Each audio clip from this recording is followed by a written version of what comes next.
So, I've been reading DM Yourself, the PDF, and I'll do a proper video on that when the physical copy arrives. And one of the neat ideas in that is having sort of luck points. So you have 3 which you can spend between you and your sidekick in order to gain advantage on dice rolls and that kind of thing. There's also the concept of plot armor, and you can only have 1 point of plot armor at a time, and you can only have a total of 5 during your career. And if you spend your plot armor, you don't get another plot armor point until you go up to the next level, and that's a way of avoiding being wiped out. But you have to come up with a good reason why you have cheated death in that particular instance. Let's be honest, OSR games are probably a lot more deadly than 5e, which DM Yourself was originally intended for. So I'll probably be using that as well. The concept of DM Yourself includes having your main character and a sidekick, and Jill has always been the sort of sidekick to Gwen's main character. First of all, for this adventure we need a quest, I think. I'm going to do just some random stuff this time, so we'll go to our quest table. In Table Fables 2, roll the D100 and see what we get. 47.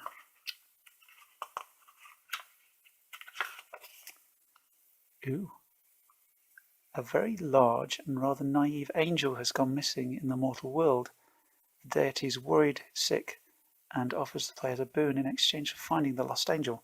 Well, we are both, Jill and Gwen, followers of Mithra, goddess of luck, so it could be her who has lost her messenger.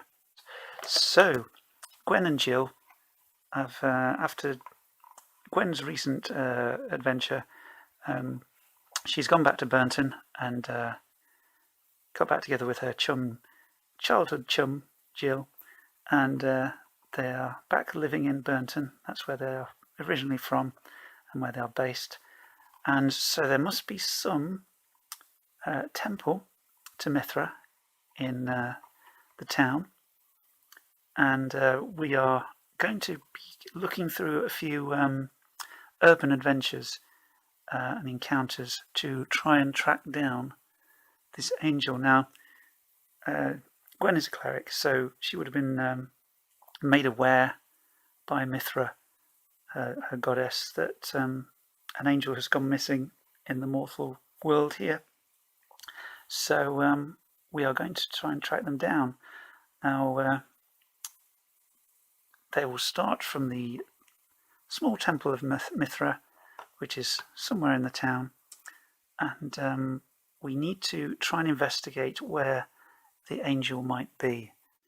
Now, most of a large section of the town of Burnton is taken up by the huge brewery site, and there are a lot of pubs, and so the angel could have got drunk, maybe, possibly. We'll see. I'm thinking maybe it's 11 o'clock in the morning. I'm feeling. So we're going to set off towards the brewery to see if we can spot any clues, and we're going to roll a city event and encounter. So we have got 62. Rumour has it that a hot air balloon has landed just outside of town. Is it a hot air balloon? Has the angel in a strange glowing sphere of light come down and people think it's a balloon? Could be. So we will investigate that rumour and head to the edge of town. It says it's sort of a bit of a town wall. No. Yeah, so let's roll our direction die. To the northeast. So it's up here where that bridge is, so that sort of area of town. Now the brewery is right here, covers all of that, the Full Mead Brewery. So it could have landed near the brewery, perhaps near that section of the bridge there. So that's where we're going to go. Okay, what I'm thinking is that they arrive near the bridge in a field just off the road, and they see that it is in fact a hot air balloon and not an angel at all. And not only is it a hot air balloon, the balloon part is actually an inflated mud cow. Now, where the inflated mud cow came from, we don't know right now. But there's a goblin in the basket, and Gwen and Jill go over to talk to the goblin.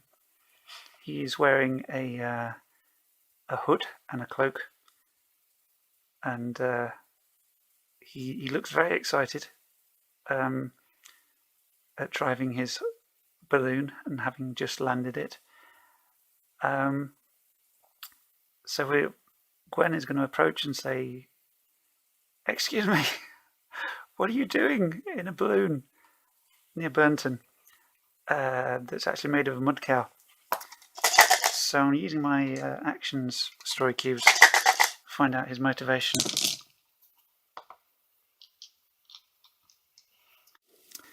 Okay, this is an NPC which I've used in my basic fantasy campaign. His name is Midge, and he's a goblin, and he started a theatre business where he's from, and his partner in the business was making him do all the work while discreetly siphoning off money from the business, which Midge had worked so hard to build up. And so Midge hatched a plan to escape from this difficult situation because his creditors were closing in, because his partner had siphoned off all the money. And so he hatched this plan to escape to another land. So he found this balloon. We don't really know how. Yeah, I just found it. I didn't think anyone would mind. It's this inflatable cow, and he sailed away in this balloon, which he thought would be a good idea.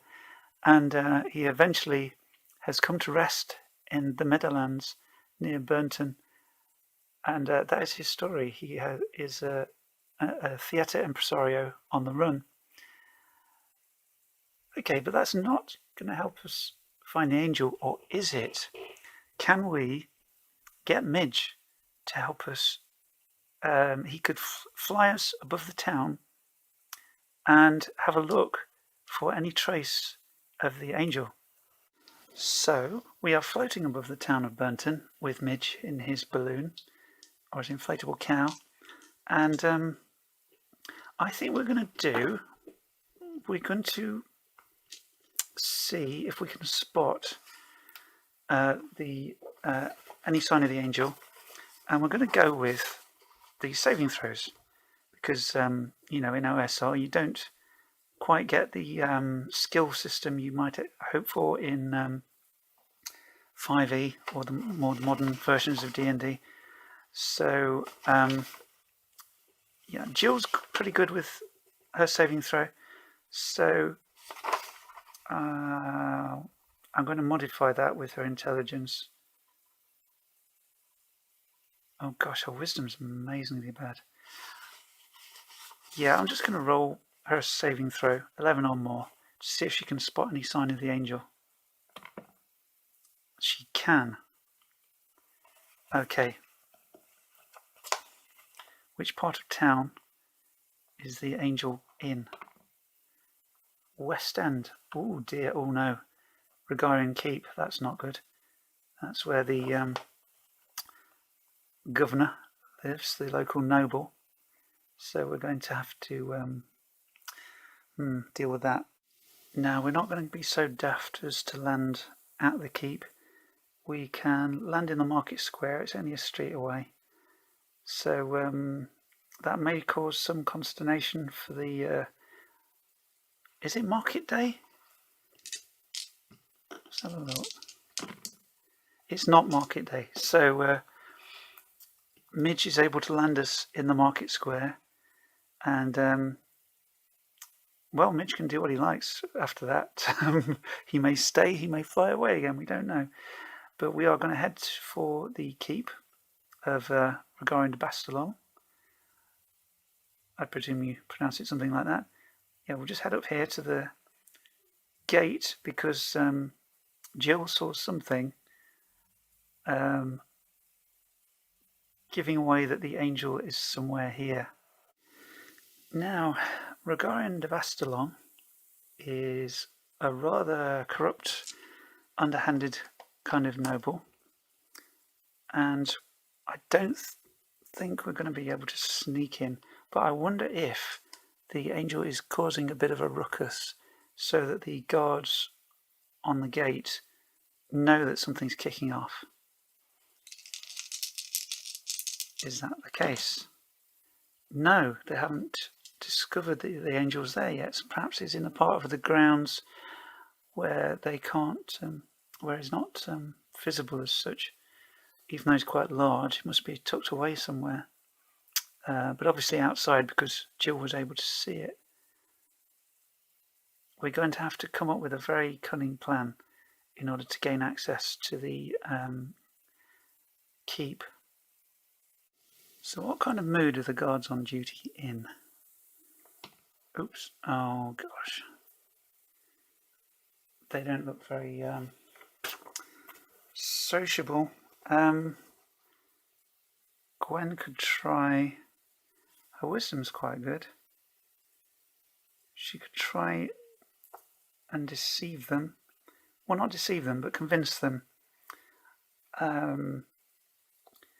She is a cleric, and Jill is also a follower of Mithra.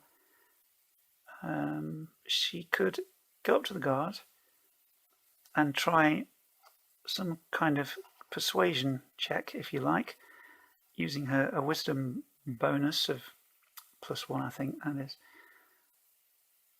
So if we roll an 11 plus on our saving throw, our all-purpose saving throw, maybe we can convince the guard that we have a religious task to perform.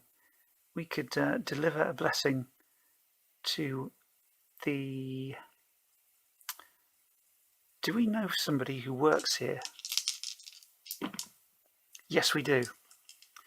So Gwen and Jill know someone on the staff, and what they're going to say is, we have a religious... we have something to say to this person we know.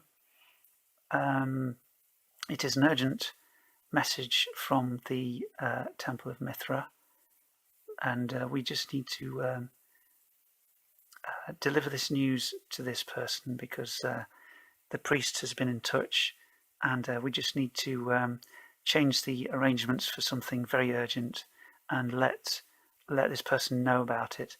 They have a confirmation coming up, and we need to talk to them about, just let them know that the arrangement date has been changed. That's all. Just a bit urgent because it's due for 5 o'clock today. Let us try and roll an 11 plus to see if that convinces the guard. Actually, I'll call it a 12 plus because he's in a bad mood. Wow. Okay. We are harmless clerics. Don't worry about us.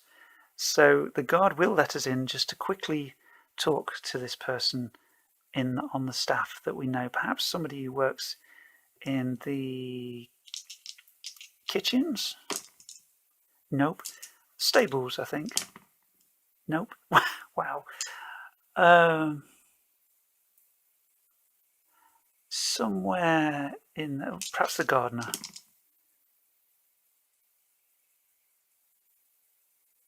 Yeah, this could take all day.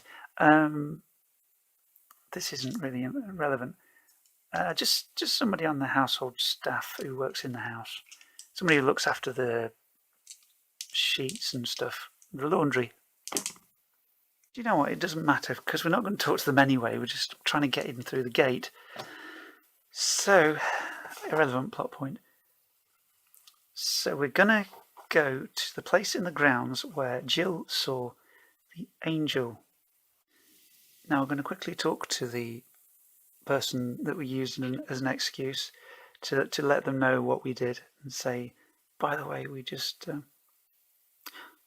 actually Gwen could as a cleric she'll be truthful in a way, because she will tell the person who lives here or works here that we know something about an upcoming evensong thing that she might want to know about. So we will be truthful about that, because Gwen is full of information about what's going on at the temple. And then we will go and search for the angel. Now I'm assuming that the angel is somewhere amongst the garden at the back where there are outbuildings and stuff. So perhaps the angel has sort of crashed down by mistake or arrived in the gardens and is looking a bit confused. Perhaps there are topiary that she's fascinated with that have been sculpted into the forms of various animals, and she's just finding that a bit baffling at the moment. Why would humans do this? This is so strange. Why would you make a plant look like an animal? That's just messed up. Because she is quite naive and also sensible in that way. So we're going to go to the garden and find this angel who is wandering around looking at the strange topiary. And we have to approach this being from another realm, the heavenly realms.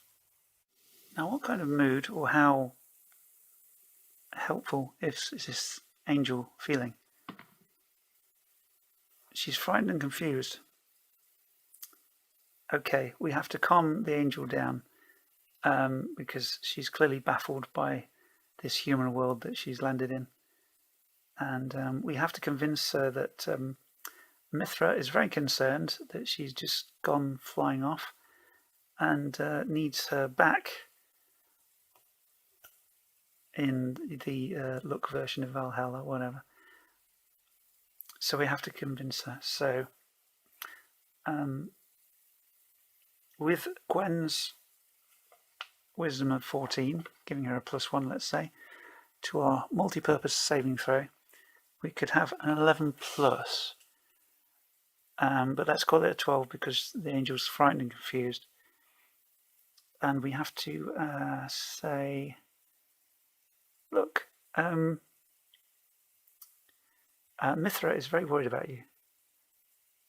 We realise that you're frightened and confused here. Perhaps we could take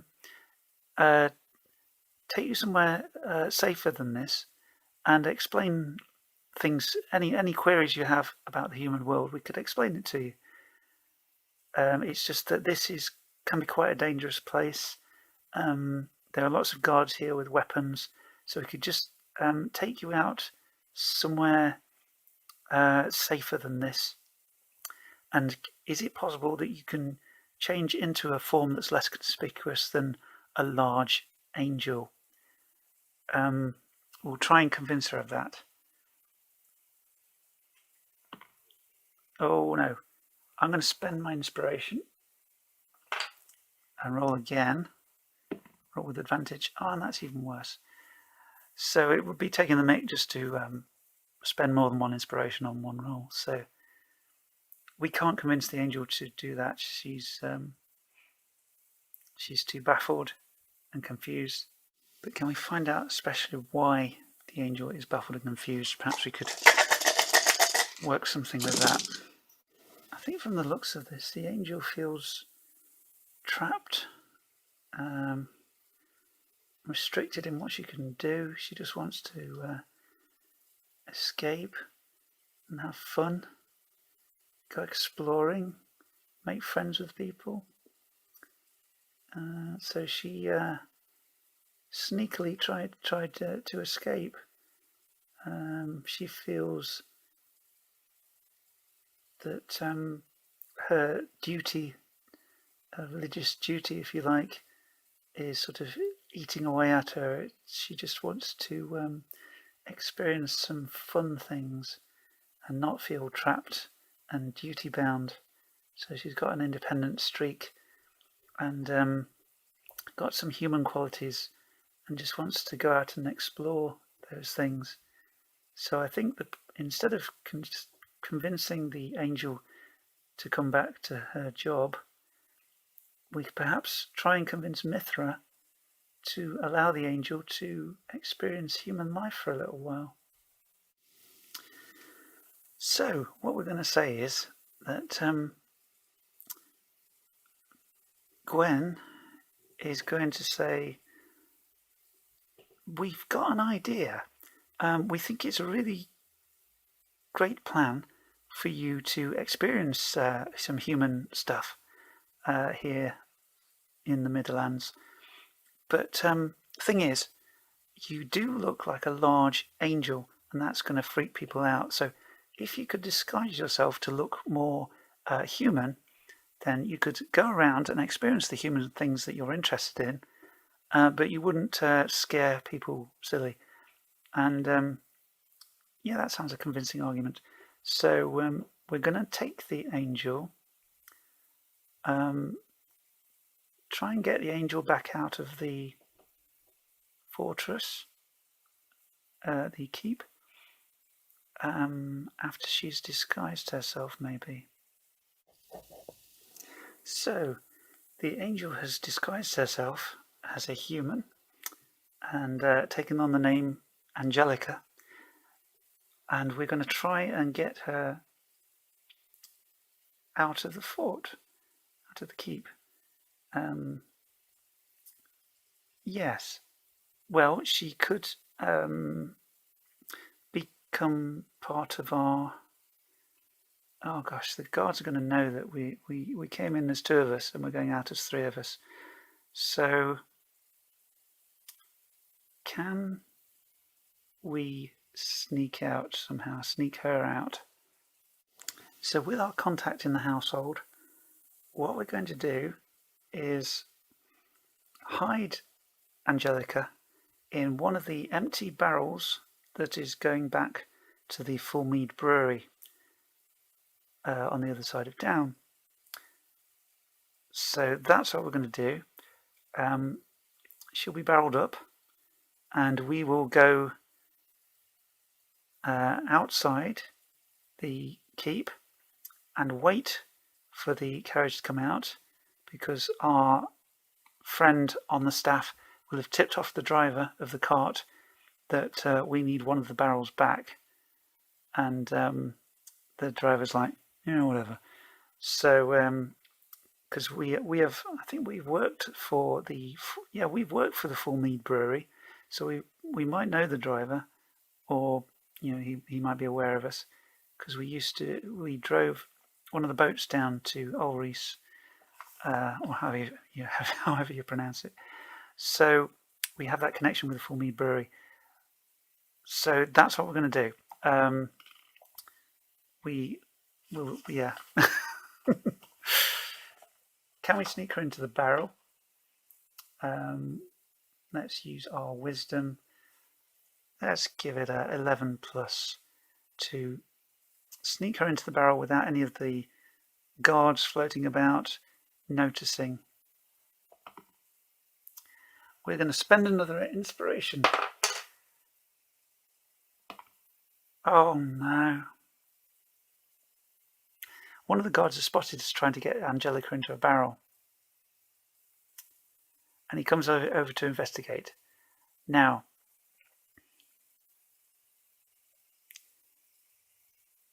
what we are going to say is, yes, you see how sturdy these barrels are. If you just you look down at the workmanship there, Angelica, you can see how well made they are, and this really are the finest oak, sealed very well. The carpentry is superb. So if you could just see the workmanship inside there is absolutely fantastic. And the guard will come over, and will he be convinced by our fabulous deception? So let's give it a straight up 12 plus from Gwen's fantastic blather. Oh yes. The guard just cocks an eyebrow at us and thinks, "You nutters." So okay, he carries out his business, and after he goes, we're actually able to put these barrels on the cart, and one of them containing Angelica, so that, you know, we don't go in as 2 people and come out as 3, because that's just weird. And we go out because we have completed our mission to talk to a member of staff and give them the notice from the temple. And we will wait outside for the cart around the corner. And as the cart driver comes out, we hold up our hand and he stops and allows us to get Angelica out of the barrel. What a huge amount of work to try and get an angel out of a fort. So as we leave the area around the keep, we can still see the top of an inflatable cow in the market square. So we're just going to quickly head back and have a word with Midge. And I think that Angelica will be fascinated by this inflatable cow driven by a goblin. And we will introduce her to Midge. And I don't know, I think she'll want to have a ride in the inflatable cow. Yeah, 2 pluses. She does want to ride in the inflatable cow. So Angelica and Midge hit it off. And she's going to go travelling around the Midderlands with Midge in his inflatable cow. And now we've got a lot of praying to do back at the temple to explain to Mithra what we did. So we know that the angel is safe. She is with our friend Midge, who we've just met, who is a goblin flying around in an inflatable cow. And yeah, I don't think Mithra is the god of luck. I don't think she's going to be too perturbed, as long as she knows that the angel is safe and not going to get into trouble because she's disguised as a human. So I think Mithra's main concern was that the angel was naive, as it said in the quest. And so, you know, Midge will look after her and teach her the ways of the world, or flying above it in an inflatable cow anyway. So I don't think Mithra is going to have too much of a problem with that. Will she be slightly annoyed at us? No. That's a no. So yeah, we've assured Mithra, our goddess, that Angelica is okay. Yeah.